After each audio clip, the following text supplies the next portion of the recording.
me anything about stand-up comedy because I am going to be releasing a stand-up special this Saturday at 10 a.m. Pacific time over on YouTube. And I would love for everybody to check it out. So if you have any questions about stand-up or you want to hear some stories about being a touring stand-up comedian, just throw them in the chat and we will get to answering them.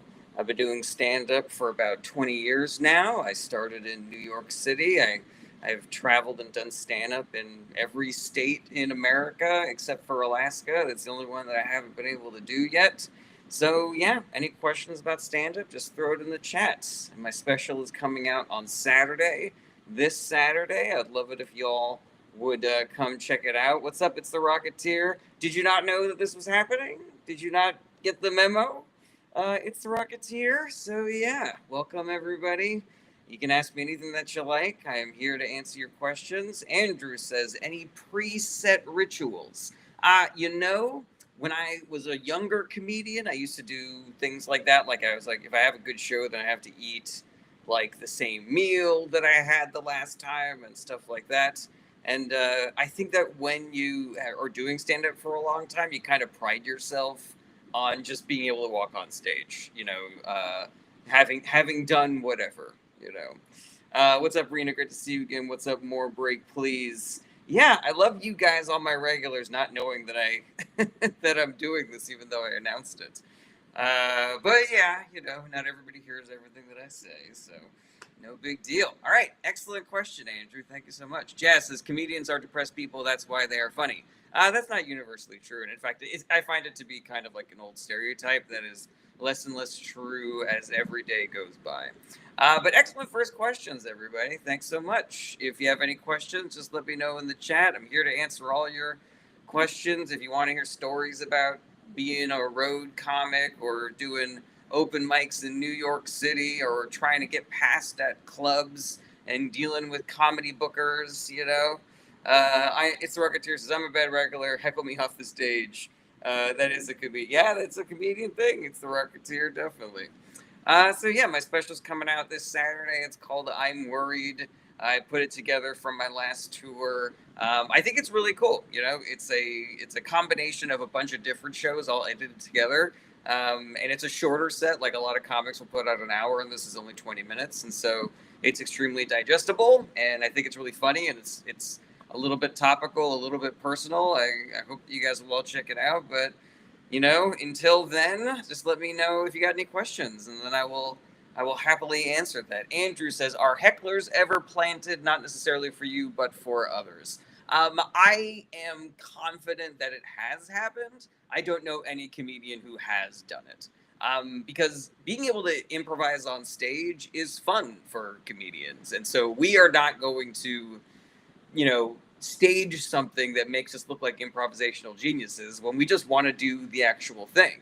We would prefer that hecklers not do anything. We prefer that there would be no hecklers. But if one's gonna come, we get to try to use our noodles, in the moment. Let's see here. It's the Rocketeer says, similar to Off-White Wall. No, Off-White Wall is different. This one, Off-White Wall was a pandemic special, so I just shot it in my apartment. I'm Worried is actual tour footage, so you will see me actually performing in front of people, and you will hear their actual laughter. I am excited that you're here as well, Missy Lane. Mossy Adventure says, big brain. Thank you, I suppose. So yeah, I guess another reason why people don't plant hecklers is because then it kind of perpetuates this idea that hecklers are good. But again, because heckler clips have had a history of going viral, and there are some comedians who are very shrewd and do not mind staging things for hype.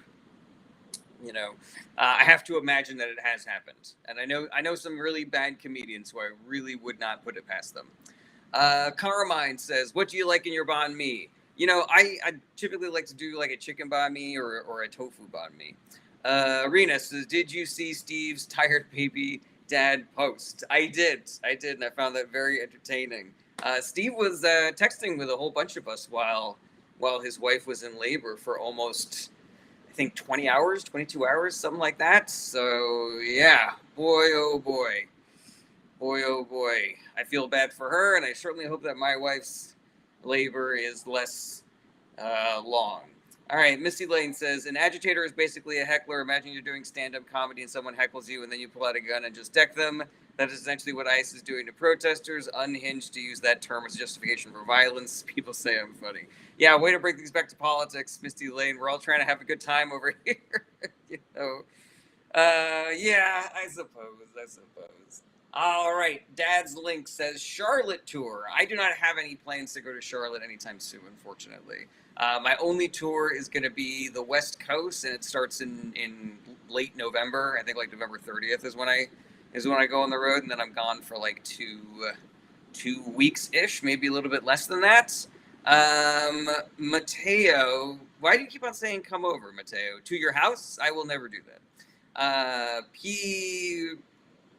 Percival says Arizona dates. I actually do think that I will be in Arizona. I think that what we're doing is we're starting in Northern California or Washington and then driving south. And then we're going to do a little bit to the east. So we might do like Vegas and Albuquerque.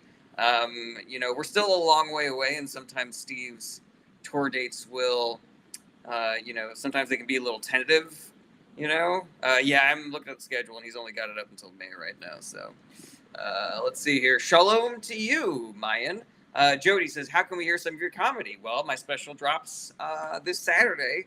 It's completely free to watch. It is going to be on YouTube starting at 10 a.m. Pacific time is when it will premiere. I'll be there in the chat. And I've also got a little bit of comedy online that you can check out.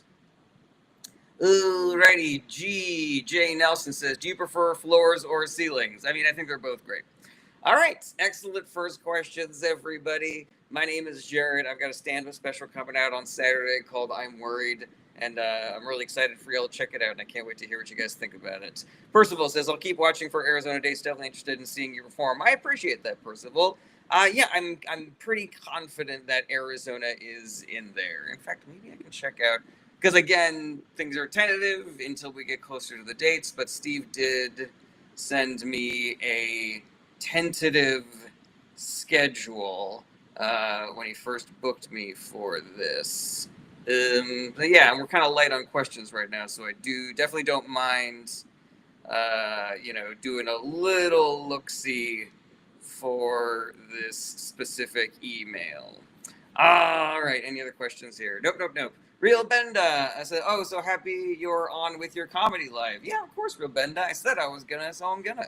Dash says, what's the toughest crowd you've ever had while doing stand-up? That's a really good question. So I was doing a show in New Jersey at this club. I can't remember the name of the club, but it was real rowdy. And people weren't listening. They were all just like talking amongst themselves. And so getting them to listen to the material was a challenge. And so they were really only laughing at things that were like funny immediately. Like you had to start your joke with like, I have my dick stuck in a chicken this one time. And people would be like, what? But if you had anything subtler than that, it got nothing, And so at that point, it's like, there are certain shows that you do where you're just like, I am up here, but this is an impossible situation. And so I am Real Benda. It was Uncle Vinny's. No, it wasn't. It was not Uncle Vinny's. It was not Uncle Vinny's. It was the one that is closer to Rutgers, but I cannot remember what the name of the club was. JJ Max says, what kind of questions are you looking for? Whatever questions you want to ask. I've been a comic for 20 years. I've been in the muck. I've been, on the front lines of doing open mics and trying to get bookers to pay attention to me at comedy clubs. And, I've performed stand-up in every single state in America, save for Alaska. I've toured in Canada and Hawaii. So yeah, any questions that you like? Let's see here. So yeah, that's the toughest crowd. And I have a joke that starts off where I say, like, my doctor told me I need to jerk off in my living room, but that's not the punchline, but that is the only thing that they actually laughed at. They laughed at the setup for the joke and not the actual joke. Yeah, God, I really wish I could remember the name of that club.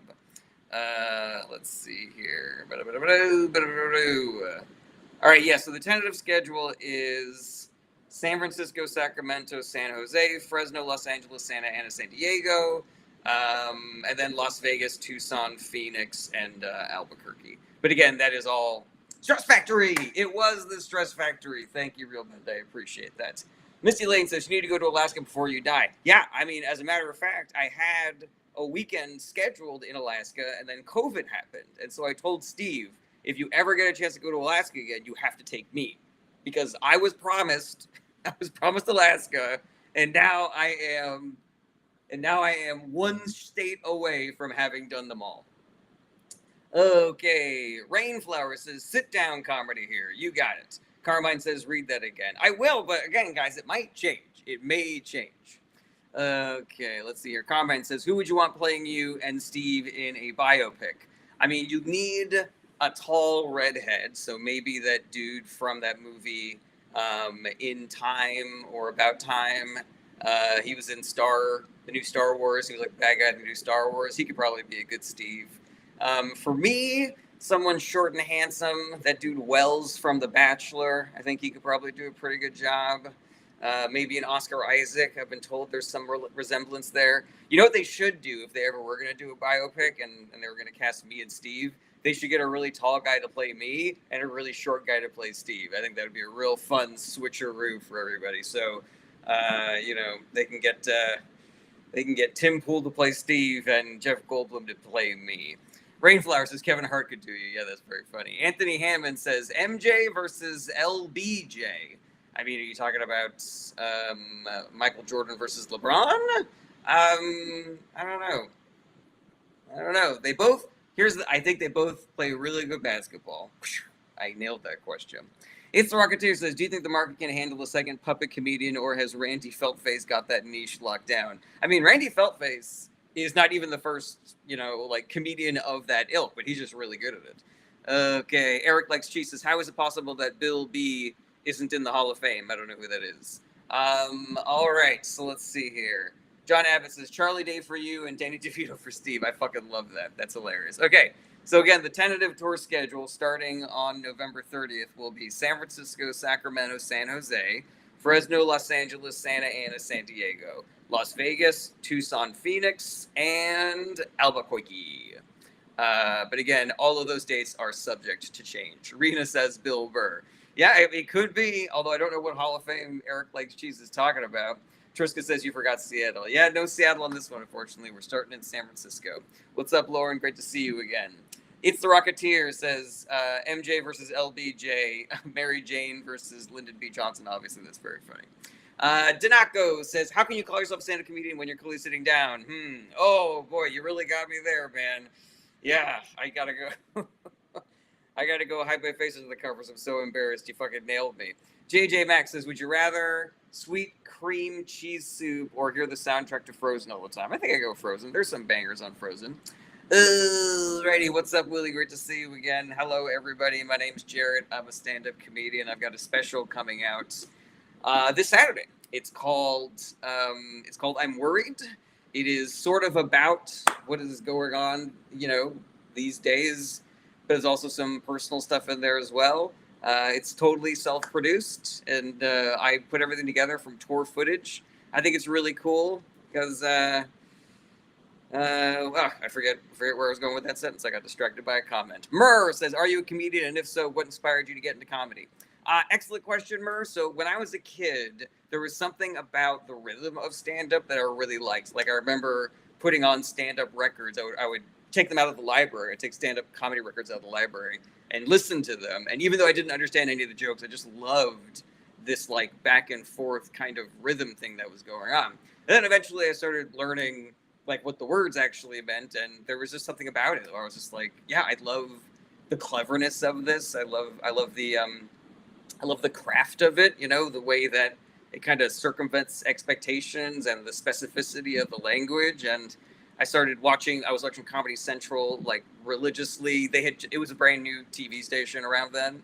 I had this tape of Emo Phillips's stand-up comedy that I tortured my family with. Every time we got in the car, I wanted to listen to it.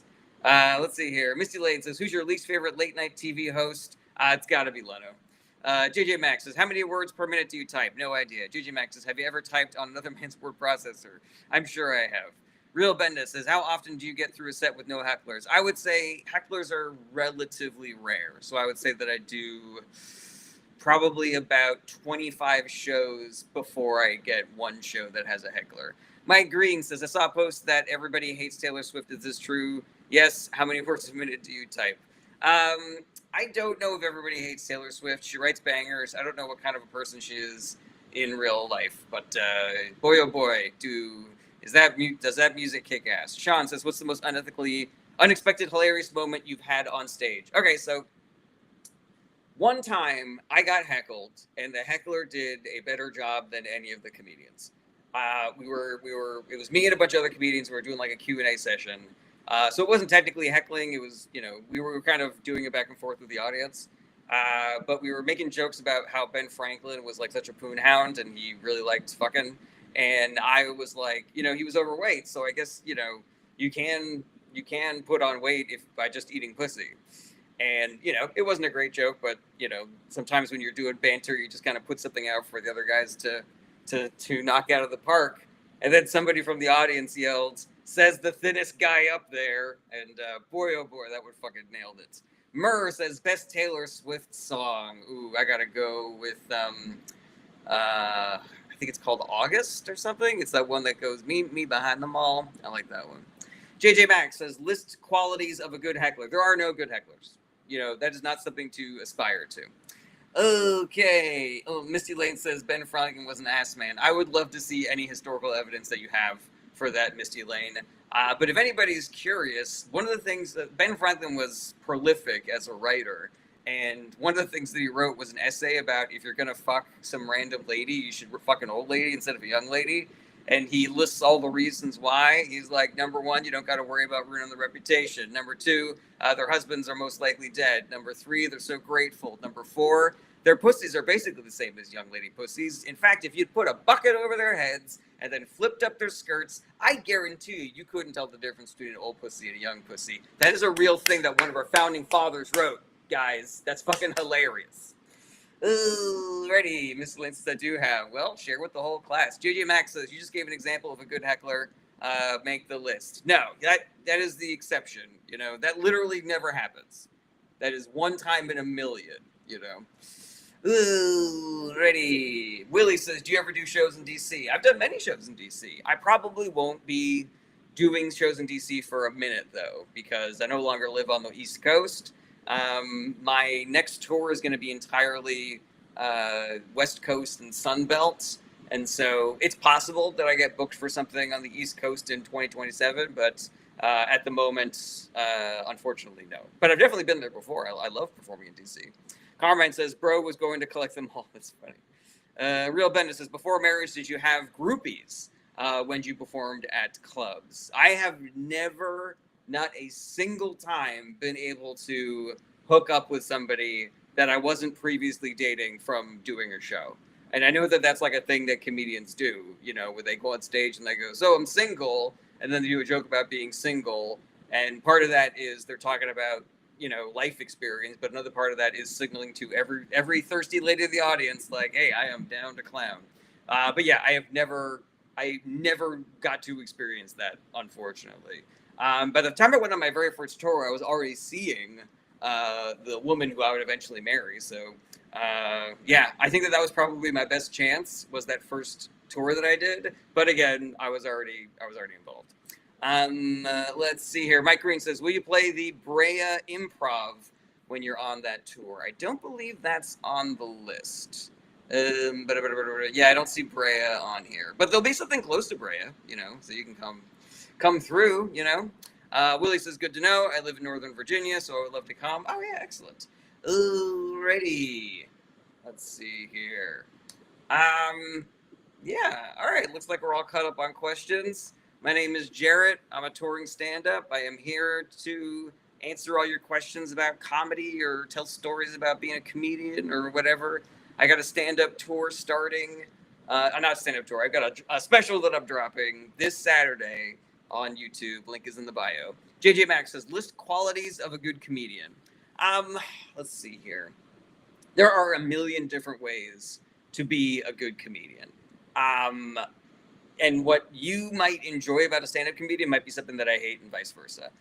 There are people who I believe I could see their act like in a vacuum, and I'm like, that person's a hack. They fucking suck. And then I could watch them in front of an audience and be like, oh no, that they're just doing that thing instead. So yeah, I think, you know, when you're a young comic, you're just trying to get laughs. You're just trying to get laughs and stage time as much as you can. And then as you develop, you sort of start seeing, like, here are the things I want to talk about. Maybe I can make it funny instead of just, you know, just going for the funny things. So yeah, I think getting to the point where you are talking about things that you want to be talking about and not just doing the same old dogs and cats are different kind of shit, you know, that's like who gives a fuck kind of comedy. Yeah, and you know, I think you should love doing it because it's a really hard job. And if you're like the top of the top, the best of the best, it can be a pretty sweet gig, you know, like Bill Burr getting paid like, you know, $250K to pop over to some casino and do an hour, free hotel room, free meal, fly home. That sounds pretty nice, but that is a very rare thing that happens to people. So you have to love what's difficult about stand-up comedy. You have to love the craft of it. You have to love running around town doing 3 open mics every single night. You have to love hanging out with other comedians. You have to love the process of writing jokes and trying them and having them fail and then going back and trying again. I think that's probably when I knew that this was for me. When I had like a joke that I really liked, I went up on stage, it did okay, and I was like, I know how to fix this. And then I could not wait to get up on stage again to do it again. Alrighty, let's see here. Going back to these TikTok comments. Willie says, when you started, did you have stage fright? You know, I did a little. I had a lot of performance experience before I started doing stand-up. I was, you know, I did a lot of theater when I was growing up. I did a lot of improv beforehand. But stand-up was a new thing. And so I was, like, terrified before my very first time. Now I only get stage fright if there are people in the audience who I really want to impress. And the people are almost always just people that are like friends of mine, you know, like I don't get nervous performing for industry. I get nervous performing for like my mom. All right. Nickname. Oh, Triska says, do you still get stage? I already did that one. Nickname says, how did you get started? I wanted to start doing stand-up for a long time, but I was too scared. And then I was worried. So I started doing improv when I was living in New York. And there was a show that was kind of like an independent variety show that had been started by some other people in the improv community called Variety Underground. And, you know, it was an open submission kind of a show. And so I put my name out there. These guys didn't know me from Adam, but they, you know, let me do a 10-minute stand-up set.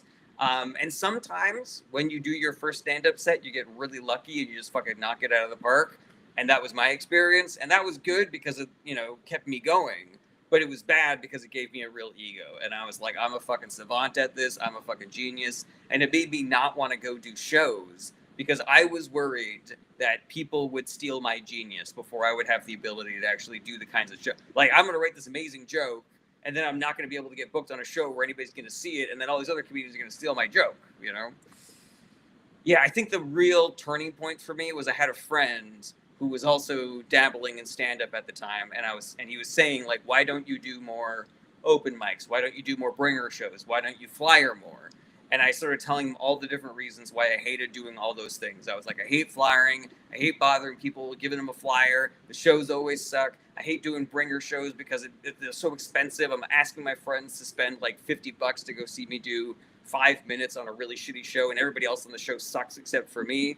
You know, I hate doing open mics because nobody's really paying attention to you. They're all just in their own notes. You know, it's impossible to do good on their shows.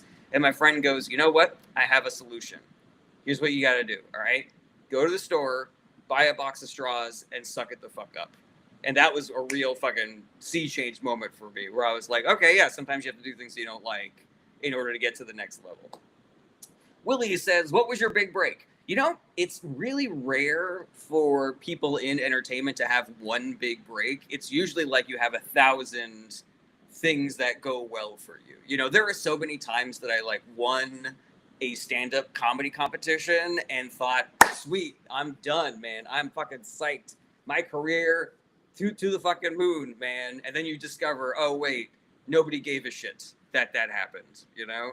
I remember the first time I had a viral video or a viral tweet, I was like, everyone's going to be talking about this. Everyone's going to book me on shows because of this. And then it just doesn't happen. But what you need to do is you kind of like need to stack every single success that you have, and you start building momentum so that it's like every time somebody turns around, they just see you doing something and killing it and killing it and killing it. I would say that probably the most important thing that happened to me in stand-up was starting to tour with Steve Hofstetter, because when you are able to tour with a headliner, there are so many more things that you get to know and learn. There is so much more quality stage time that you're able to get. The difference between me as a comedian craft-wise from my first tour with Steve to now, it's like night and day. It's like two completely different people. So yeah, I would say that's probably the last, like main massive leap forward that I had, was going on tour with him. Carmine says, how much was that box of straws? Not too much. Let's see here. Misty Lane says, older women's bodies are less likely to be deceiving, and what you see is what you get, including that their rear doesn't change much with age. Wow, I guess he was an ass man. How about that? I stand corrected, Misty Lane. All right, Real Benda says, do you think Lisa Lampanelli goes too far with your humor? Are there limits? I wouldn't say that I'm really an expert in Lisa Lampanelli. She says the N-word, right? Like that's what I'm thinking of. Or is she like, I like the blacks or something? I forget. Yeah, I don't know. I mean, I think that with comedy, I forget who said this. Maybe it was Warhol or something. And I only know about this quote because I heard Anthony Jeselnik talk about it, and I'm a huge fan of his. He goes, art is getting away with it. And so if you can do edgy material on stage and people love it, then that counts. Then that works. But yeah, I think that part of that is changing with the culture, and all these comedians who are complaining about getting canceled and shit like that. Like, you're not getting away with it. You're not doing the most important part of this job. All right. Yusef L says, are you doing morning pages? Oh, that's like that artist journey thing, right? No, I don't do morning pages. It seems like a great practice, though. I am not against that at all. JJ Max says, do you have hints to use algebraic modeling language? Make it funny. I do not know what that is. All right, this has been pretty fun so far, guys. At 30 minutes, solid questions and stories and stuff. For anybody who just got here, my name's Jared. I've got a stand-up special coming out this Saturday. It's called I'm Worried. It is going to be premiering on YouTube at 10 a.m. Pacific time. I will be there in the chat, so you can tell me when you like certain jokes, or if you hate certain jokes, you can tell me that as well. Yeah, and I hope you guys check it out. I worked real hard on it. It is a Frankenstein special put together from a bunch of different shows that I did on the road, which honestly I kind of think is a better model to do a stand-up special than just filming like 3 shows and trying to make it look like it was one show. Yeah, I hope I sent it to a bunch of my friends to see, like, does this feel weird that I'm going from venue to venue and I'm changing outfits all the time? And everybody basically just said, like, no, they had rave reviews. Murr says, did you meet your wife through comedy? No, I met my wife on Tinder. And here's the thing. Tinder had this, it had this reputation for being like the hookup app, whereas things like OkCupid were more like the relationship app. That was never my experience. I found all the apps were exactly the same. You had equal chance of meeting somebody that you were going to hook up with versus meeting someone that you'd be in a relationship with. But Tinder did have that reputation. And I remember when my mom asked where I met Kirsten, I told her Tinder, and my mom very sweetly goes, oh, I know what that's for. Hilarious. All right, Carmine says, how many comedies do you go through in a day? I go through, phases. What I'm trying to do is not eat more than 200 milligrams in a month, which I think is a pretty modest goal to have. But, sometimes that number will go up or down depending on what's going on. What's weird is that my wife, because she's pregnant now, we were kind of joking about how she was like, you're going to have to stop doing weed because I am not going to be able to drink, and that's going to be really annoying for me. But weirdly, she has been requesting that I get high so she can like watch somebody who is inebriated and having a good time. All right, Triska says, did you grow up in Pennsylvania? I did not, but I have a lot of extended family there. And my mom and dad moved to Pennsylvania after we lost all of our money. You know, we were doing okay for a little while. We were like upper middle class. And then my dad's business went bankrupt, and then we had to sell the house and crashed with my Aunt Vicky in Chambersburg, Pennsylvania for a little while. Okay, Real Bendis says, how much of your stand-up is political? I would say it's about 50%, maybe, depending on which set you catch. Probably about 50%. Alrighty, Carmen says, gotta do what makes her happy. Yeah, you know, it's often that she will come up to me and be like, would you do some gummies tonight? And I'm like, you twisted my arm, baby, you twisted my arm. All right, but you owe me one. Welcome, everybody. My name is Jarrett Bernstein. I'm a stand-up comedian. Questions are a little light right now, so we'll probably wrap things up pretty shortly. But I really appreciate everybody being here. If anybody has any questions about stand-up or wants to hear any stories about stand-up, you know, I was really in the trenches for a while, doing open mics, hanging out at comedy clubs, trying to kiss asses, you know, left and right, the bookers and the headliners and stuff like that. Always looking at this thing that I wanted, like through fucking glass, you know, like that's the job I want, you know. And then, you know, I started doing road work in like 2018-ish. I started doing like long tours. I performed at festivals all over the country. I've done stand-up in Canada, 49 of the 50 states, excluding Alaska. Okay, Murr says, favorite and least favorite part about TikTok live streams. I think my least favorite part is vamping. Like, I hate the part at the very beginning or when I run out of questions where I have to do like, hey, so, you know, when I'm doing my political one, I have the same speech that I give just like over and over again about, you can ask me anything about politics, everybody's welcome here. And the times that I've done these, I have to keep on repeating this is who I am, this is why I'm doing this, I have a special covered out, you know. I would love it if as soon as I started the live stream, it was just questions, you know.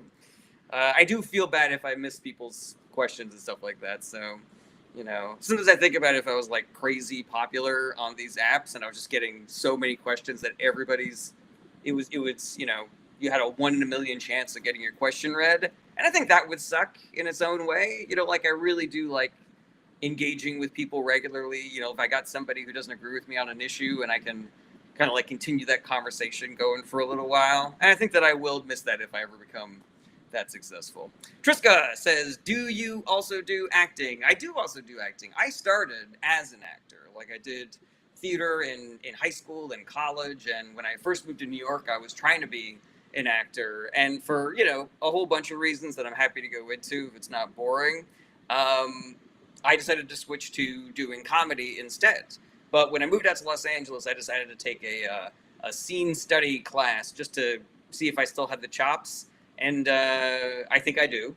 But also, I sort of like remembered how enjoyable it was to do acting. And so while I don't like it enough that I'm actually going to start, you know, getting headshots again and, you know, trying to put in for auditions and shit like that, you know, let's say I'm on offer only right now. Okay. Real Benda says, do you think Michael Richards deserves to still be an outcast in the comedy world? You know, it's interesting. If you talked to comedians at that time, I think in hindsight, it looks really, really bad. Like, you don't make those kinds of jokes unless you kind of have been making those kinds of jokes. Do you know what I mean? Like, they had to be somewhere in the noodle, you know? Even if they were just being done ironically, they had to be in the noodle. But if you talk to other comedians from that time, it was probably not as bad in that moment. I think it was like Chris Rock who heard about it and didn't think like, wow, fuck that guy. He just thought like, oh yeah, I've had sets like that. That sounds really rough. So yeah, I don't think, I've actually never seen him do like a stand-up set. Like, I don't even know what his stand-up material is like. Murr says, whenever I stumble upon political live streams, I get overwhelmed by how crazy people can be, LOL. Yeah, I get it, Murr. Carmine says, what about voice acting? I can picture you in a video game. Oh yeah, I actually did a little bit of voice acting when I was growing up. My buddy, his mom was a producer for radio commercials, and so they had me do one time. I got paid $50. It was really cool, and yeah, I enjoy doing all that stuff. But you know, it's so funny the way that you can really enjoy doing something, but in order to do it more, you need to do so much shit you don't want to do. You know. Let's see here. Misty Lane says, "Do you have meetups?" I don't know. Do comedians have meetups ever? Like where they meet up with, like, I'm gonna be here if any fans want to come get coffee with me. Is that what you mean, Misty Lane? Because I don't think I would ever do something like that. Are you ever doing stand up in Canada? I don't have anything scheduled, but I have been before, and I 100% will be again. Josh Sarro says, when you get an acting role in Toronto, would you mind asking for me to be your driver? I could use the work. You got it, Josh. Real Benda says, how much does your wife assist you as a sounding board for comedy? My wife is definitely a sounding board for all of my creative stuff. You know, I do all of my own design also. So every time I come up with something, I'm always like, what do you think about this? And, you know, she's very opinionated, which I love about her. I don't always take her suggestions, which drives her insane. She's like, why did you ask me if you weren't going to do we're going to do what I told you to do. But yeah, it's nice to have feedback. Sometimes feedback is just, I need confirmation that even if you don't like this, that I like this. And then sometimes it's like a little thing in your brain that's like, I suspect that this might suck. And then you show it to somebody and they go, this sucks. And you're like, yep, that's what I was looking for. Okay, D. Scott says, oh, I forgot about the live. Any chance you'd come to South Carolina? I've been there before, D. Scott. I don't have anything on the books. At least for the rest of this year. You know, the earliest that I would be in South Carolina is 27. Carmine says, so how does your social battery work? Do you need to get away from people before performing? Yes, I do not have a great social battery. You know, I get tired pretty quickly. I do love working a room. I do love engaging with people, but you know, there's a thing that happens after the comedy show where, depending on what kind of show it is, you will often go right out into the lobby of the theater, and you will stand behind a table with like merchandise that you're selling, and you know, people will buy things as a way of saying, hey, I really liked your show, and then that money helps you pay for gas and hotels and stuff like that. And people will come up and they'll buy things, and you'll have like a little bit of chit chat, and they'll say one or two things, and then they move on. And by the end of the merch line, I am just like, I do not want to see another human being for a year, you know. Oh, let's see here. Murr says, does your wife also do comedy? She does not. She's very funny, though. What's that? What'd you say? I am. She is very funny. Real Bendis says, she gives it to you straight. That's love. Is she funny? She is 100% funny. In fact, when we started dating, I started keeping a list of all the funny things that she said, because she has said some like extremely out-of-pocket things. And I'll tell you what, if I reach my first gift goal, I'll read you guys some of my wife's out-of-pocket psychotic things that she says. Misty Lane says, when you do comedy in different countries, do you ever take into account the culture of those countries? For me, humor is universal. I have been told that if you go to Europe, there are definitely things that are weird and different that you kind of have to account for. But in Canada, the only thing that I've experienced is just uniform support. Like, people are just like about it, you know? Yeah, I fucking love doing shows in Canada. There's one theater that I've done like 3 times in Canada. I forget exactly what city it was, but I remember walking into it for like the second time and being like, I did not do good here. And then I did not do good there again. You know? Carmine, Triska, thank you so much for helping me reach my gift goal. So guess what, guys? You guys get to hear some of my wife's out-of-pocket quotes. All right, let's see here. Okay. All right. But I will get to D. Scott and Murr, your last couple of questions. But let me read you some of my wife's hilarity. Let's see here. You don't need things, just bring your dick and your heart. That's number 1. You're turning into a real pasta Hitler, a.k.a. Mussolini. That's a good one. We were watching some tumblers on the Olympics, like Simone Biles, and she was like, "I bet Batman can do this." Let's see here. He took a 10-cent plane to a 10-cent town. Have no idea what that means. She said, "Being awake is the whiteness of sleep." All right. There was also. Oh, you know what? This is one of my favorite stories. I'll end with this one, then I'll go back to answering your guys' questions. We were one time driving to visit my mom in Pennsylvania, and I was feeling kind of nauseous, and so I asked if she wouldn't mind taking over the drive. And she was like, "Absolutely, I will take over the drive." And so I was very appreciative of the fact that she was taking over the drive. And so I saw a sign. It was a car dealership called Car Stars. And so I pointed the sign and I was like, "Baby, you're a car star," as if to say, "Thank you for driving. You're a hero. You're a car driving hero for taking over this drive." But what I didn't realize was that there was something else underneath the sign that said, like, owner operator, this guy named Fred Beans. So as I was saying, "You're a car star," she goes, "Well, you're Fred Beans." Oh, boy. That was just for me, I suppose. Anyways, all right, let's get back into some of these questions. H8 says, "This is the first time I'm watching your stream off work." Well, welcome, H8. This is a special live stream to promote the stand-up special that's coming out on Saturday.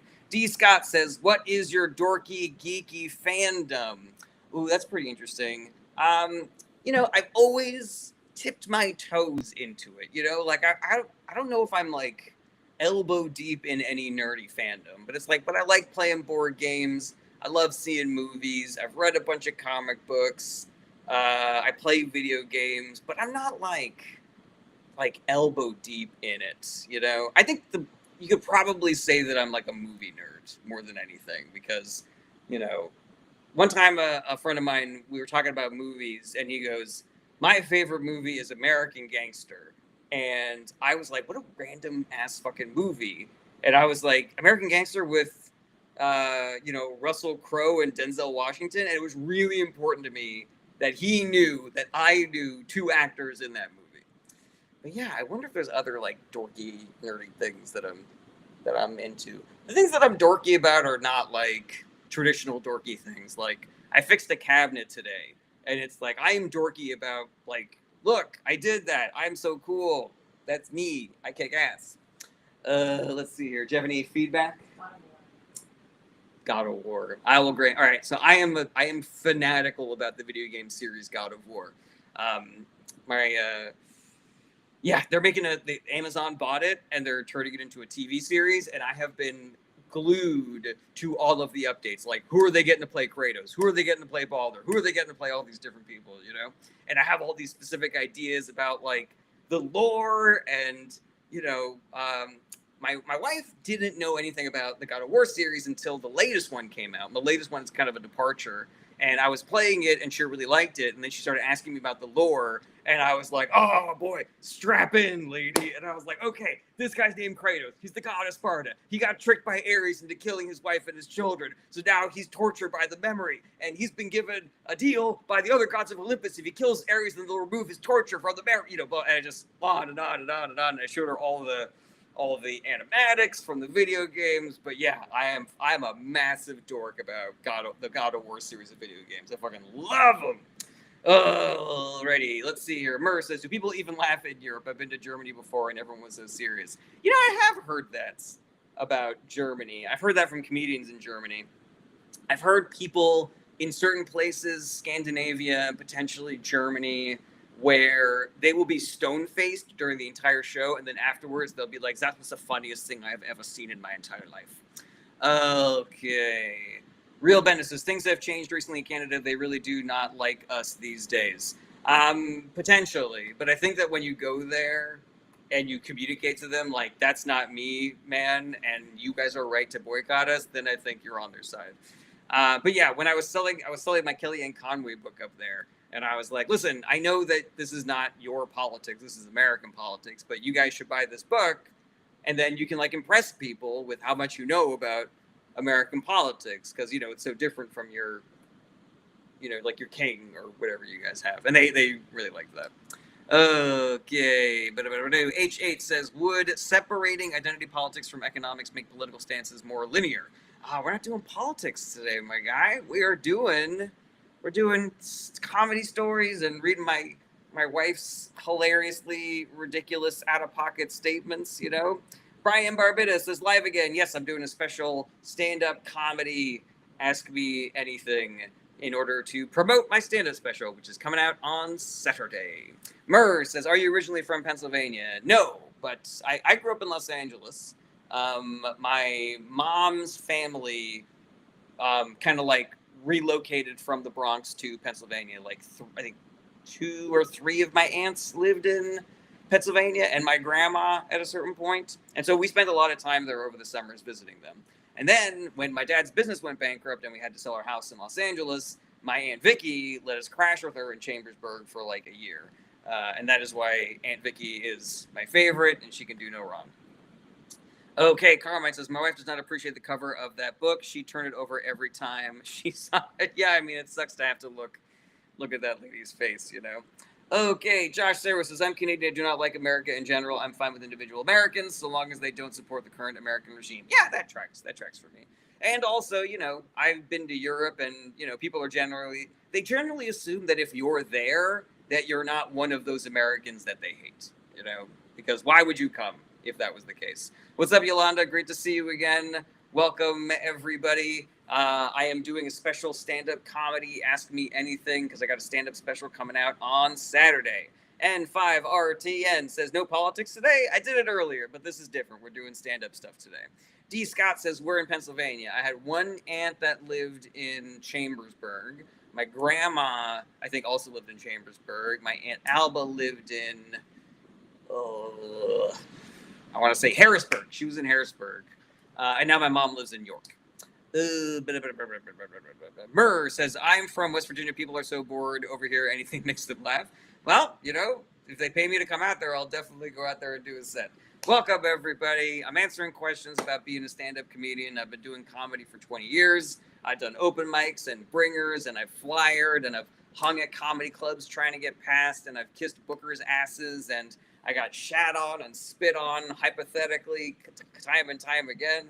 I've done terrible jokes. I performed for audience of hundreds of people. I think one time, I think the most people I ever did stand up for was like 800 people or something on this one show. I've toured all over the country, including Canada. I've done 49 of the 50 states. Still got to do Alaska. And I have a stand-up special coming out this Saturday called I'm Worried. Link is in the bio if you want to check it out. I would love it if you watched. It is going to be premiering at 10 a.m. this Saturday, Pacific time.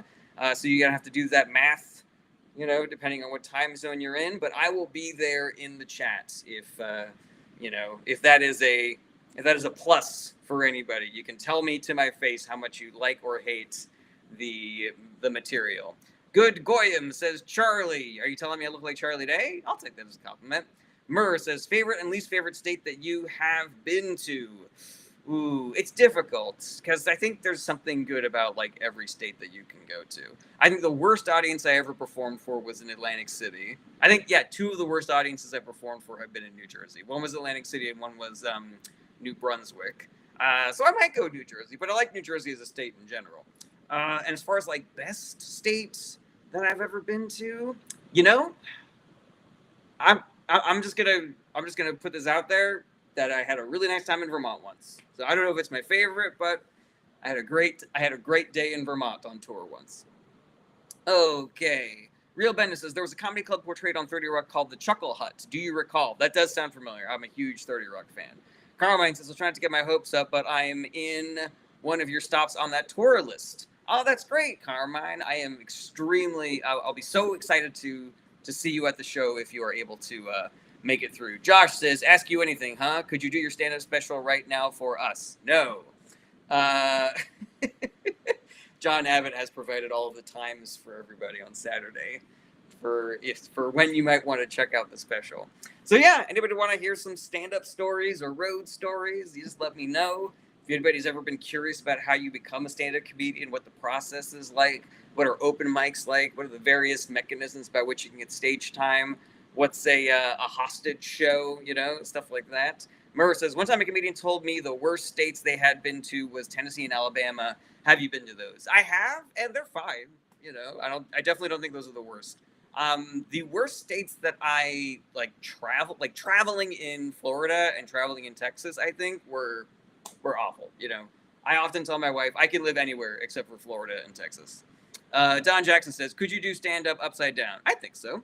Triska Fawn says, what's a hostage show? So in New York, there was this stand up boom that was happening in the late 2000s, early 2010s. And everybody was putting on these independent stand-up shows. Part of that was it really felt like there was this insatiable thirst for stand-up comedy in New York at the time. And the other thing was, if I produce a show, then other people will put me on their shows so that I put them on my show. And then and I'll have a good place to work out. So there's so many independent shows, more than you could even count. But some of these independent shows were in bars or restaurants that people did not know there was going to be a stand-up show there. So people that were just there to have a drink or hang out with their friends or have a meal, whatever, all of a sudden they are having to sit through a stand-up show that they did not agree to. And oftentimes these shows were not good. So we call them hostage shows because it's you have to stay here. Until you pay your bill, you got to sit here and listen to my jokes. Okay, Gibby says, why they taking the voter rolls, trying to federalize voting, break all the Constitution now? Gibby, we're not talking about politics right now. But yeah, they're trying to do shenanigans. Real Bennett says, what is the ballpark pay like at your level headlining at a comedy club? It really depends. It really depends on where you're performing. It depends on if you are doing an independent venue, or if you're doing a comedy club, or you're doing a Live Nation venue. One of the comics that I worked with got to a point in his career where he started working with Live Nation. And Live Nation fucking fucked that guy so hard that he was doing shows for 500-600 people every night. Sold out shows in these massive venues. And he was losing money because Live Nation was fucking him that hard, But yeah, sometimes you do a show for 50 people and you make $5,000. And then sometimes you do a show for 500 people and you lose $2,000. So it really depends. John Abbott says, hostage shows sound incredibly uncomfortable to do. They are, John Abbott, they are. But I'll tell you what's even worse than doing that is doing people's birthday parties. Those are the worst shows, without question. Murr says, do people ever get really offended when you're doing shows? I've definitely had people get offended at my material. But, that's part of the risk of doing material. And if you're going to talk about politics, which I do, some people are just going to be rubbed the wrong way. One time I did a show, it was in some place like Tennessee or Alabama. It was in a deep red state. So I do the show. Afterwards, the sweetest little old lady comes out. She looked like she was 1,000 years old. She came up to me and she was like, you shouldn't talk about politics in your set because I'm a Republican and I don't like the things that you were saying. And I just told her, no. Real Bennett says, do you do any impressions? I do, but not when I'm doing my stand-up. I like doing silly little German accents, and I got a terrible Boston accent that I break out every once in a while. I can do Rod Serling pretty good, if anybody remembers the original Twilight Zone. Who I started doing is really fucking pissing my wife off is Robert Evans. All of my impressions are from people a very long time ago in Hollywood. But yeah, I started listening to Robert Evans impressions, and it really got under my skin in a way where I was just like, I gotta start talking like this guy. I gotta start talking like this guy. All right, Average Joe, great to see you again. Which comedian do you think was most influential in your career progression? Top 3 current favorite comedians. All right, let's see here. Top 3 current favorite comedians. I'm gonna go Andrea Jin, I'm gonna go Anthony Jeselnik, and Roy Wood Jr. The comedian who was most influential in my career progression.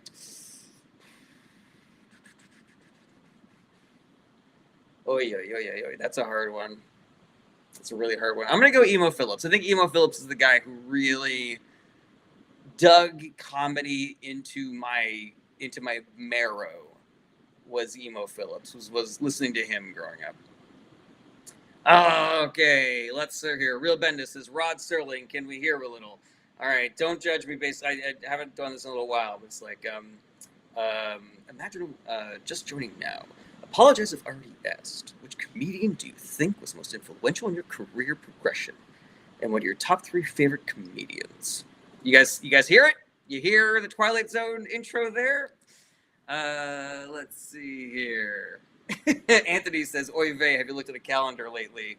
Rod Serling. Yeah, I didn't say they were topical, guys. I did not say they were topical. Murr says, do you do shows while drunk? I saw a comedian on TikTok. He says he gets drunk before shows to be funnier. I don't think that being drunk will necessarily make you funnier. But there are things that are very fun about being drunk when you're doing stand-up. I have only done stand-up hammered once.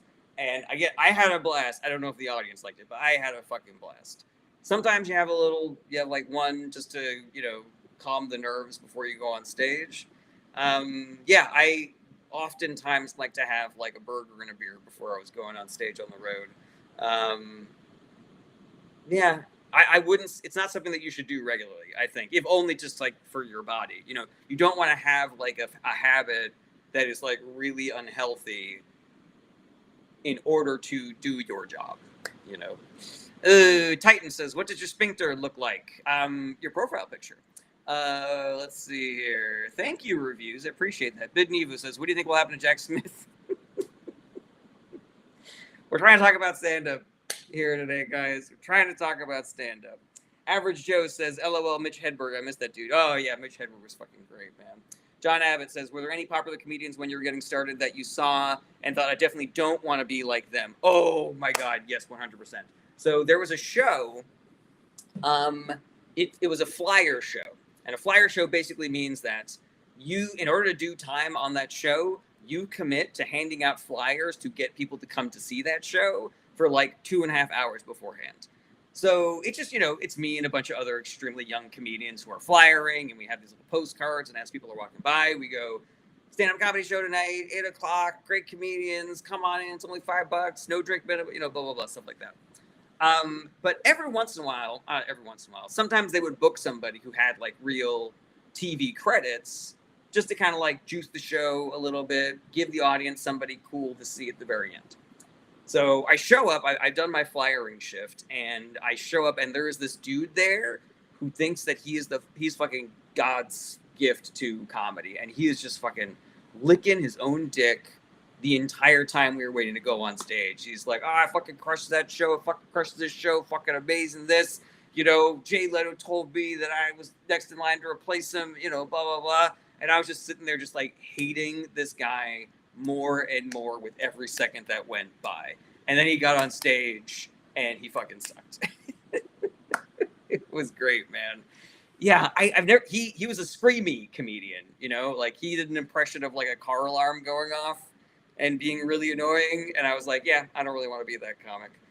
One time I did a show and some guy, his material was not great. And he came off stage and he was like, ooh, tough crowd. And I was like, I don't want to be that kind of comedian that, always blames the audience for when you're not doing a great job. Let's see here. You're talking about popular comedian. I was just talking about regular ass ding dongs. Who's a popular comedian that I was like, I don't want to do comedy like that guy? Yeah, I don't know.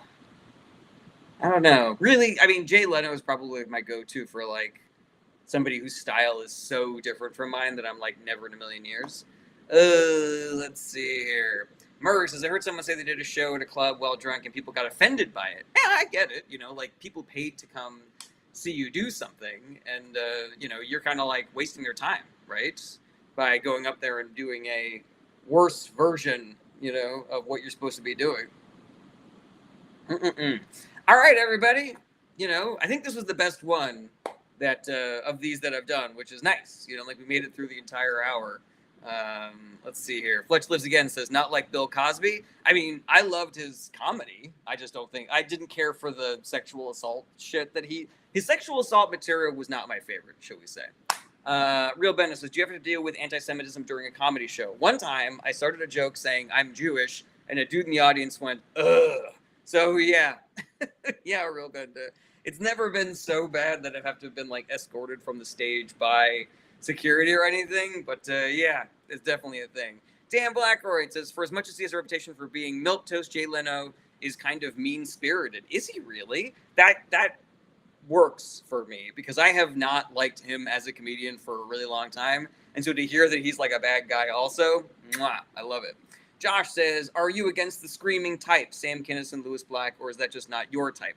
I think, because I do like Sam Kinison and Lewis Black. Like, I do like them as comedians.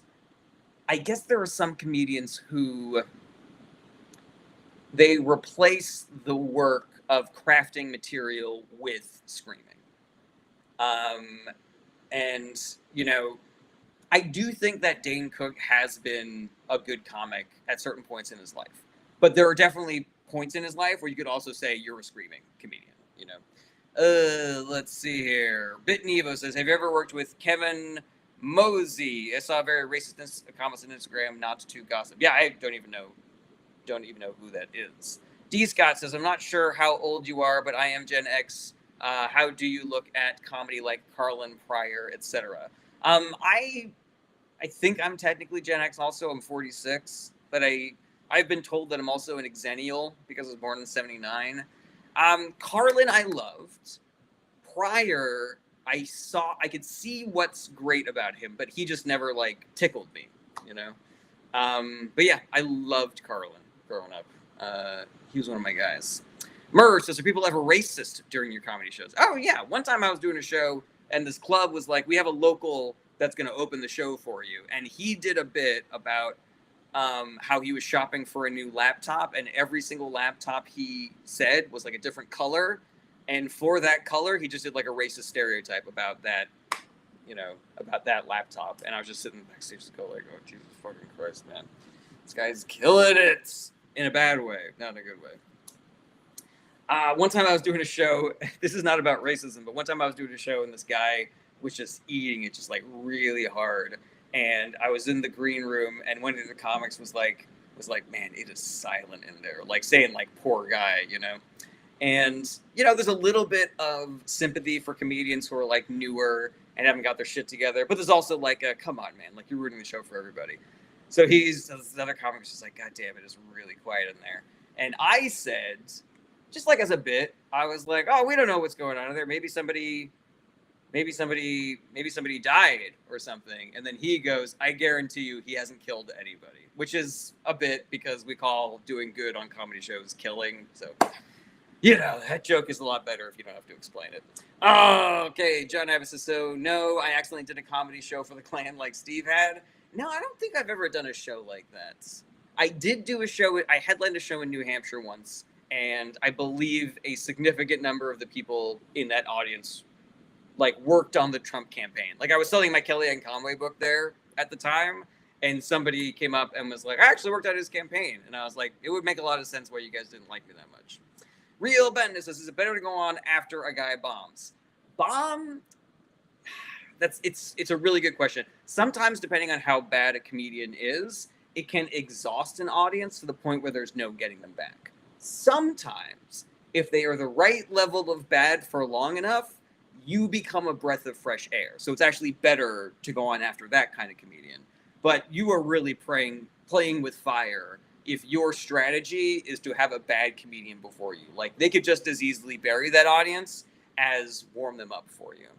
Let's see here. Merce, does that typically happen more in red states? I'm sure it does. That just hasn't been my experience. You know, the shows that I usually do in red states are people that come out to see progressive comedians like myself.